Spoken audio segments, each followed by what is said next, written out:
Go check your fridge right now. Actually, pause this and go look. Because what's sitting in there?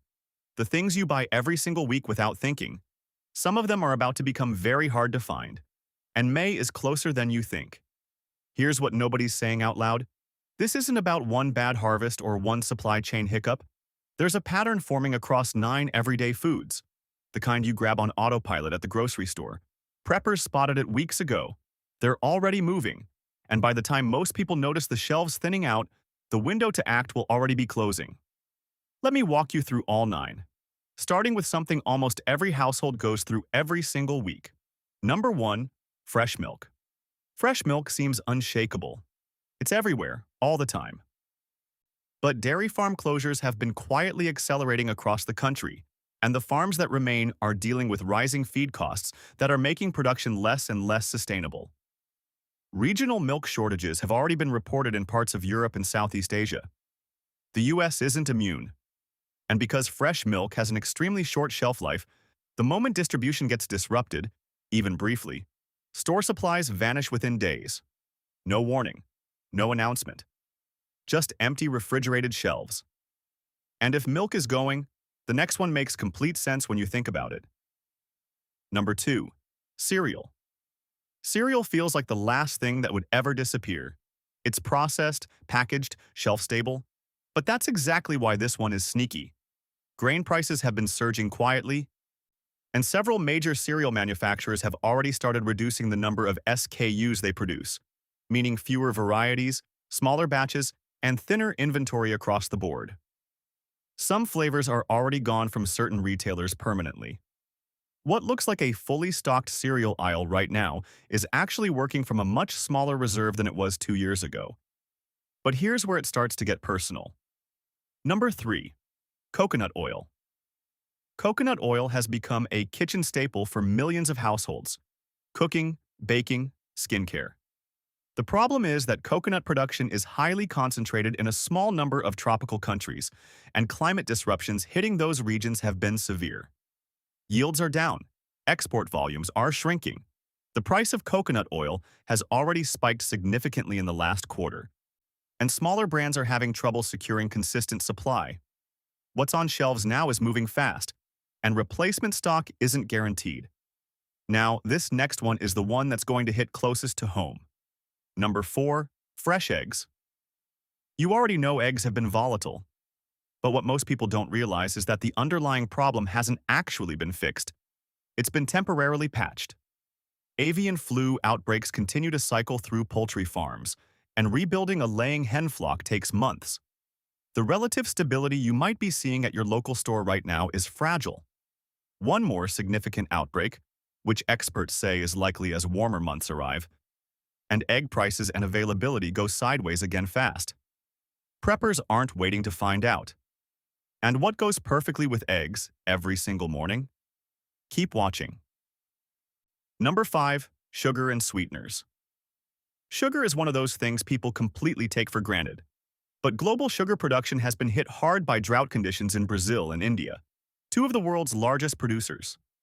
The ripple effect is already touching prices at the retail level, and certain specialty sweeteners like raw cane sugar and coconut sugar are becoming genuinely difficult to find in bulk.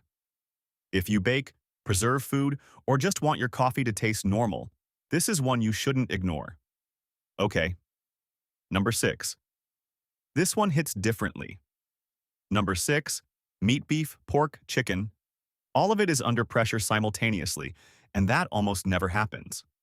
Rising feed costs, reduced herd sizes, processing plant capacity issues, and increased export demand from overseas markets are all compressing domestic supply at the same time. Prices at the counter reflect this already. But what isn't reflected yet is what happens if even one more variable breaks the wrong way heading into May. Meat is calorie-dense and irreplaceable in most diets, and it's one of the first things that disappears when a shortage hits. What comes from the water is no safer right now either. Number 7, fresh fish. Fresh and frozen fish have been quietly getting harder to source at normal prices. Overfishing regulations, fuel costs for fishing fleets, and disruptions at major seafood processing hubs are all converging. Several retailers have already quietly reduced their seafood sections. Certain species, tilapia, salmon, cod, are showing inconsistent availability depending on the region. Fresh fish is perishable and impossible to stockpile, which makes any supply disruption immediate and visible. Number 8, nobody talks about, but you use it every single day. Number 8, food condiments and sauces. Ketchup, hot sauce, soy sauce, mayonnaise. These seem trivial until they're gone. The reality is that condiments depend on a complex web of agricultural inputs: tomatoes, peppers, soybeans, eggs, vinegar. And when multiple ingredients face supply pressure simultaneously, manufacturers quietly reduce output or discontinue slower-selling products. Glass and packaging shortages make it worse. Some of these products are already harder to find in certain regions. People overlook condiments in preparedness planning. They shouldn't. And the last one? You might actually laugh until you realize how right it is. Number 9, cheese. Cheese seems abundant. Cheese seems fine. But cheese is downstream of milk. And we already covered what's happening there. Beyond that, aged cheeses require months of production lead time, meaning what you're buying today was made during a period of better supply. What's being made right now, under current constraints, won't hit shelves until later in the year. And by then, the gap may already be visible. Cheese is calorie-dense, versatile, and has a longer fridge life than most dairy. It's one of the smarter things to quietly stock while it's still easy to get. Here's the uncomfortable truth underneath all of this. None of these 9 foods are exotic. None of them are specialty items. They're the exact things that end up in your cart every single week, automatically, without thinking. And that's precisely the point. The foods most people depend on most are the ones with the least buffer when the system gets stressed. Shortages don't send a calendar invite. They don't trend on social media before they happen. They show up quietly. One thinner shelf, one higher price, one out-of-stock notification at a time.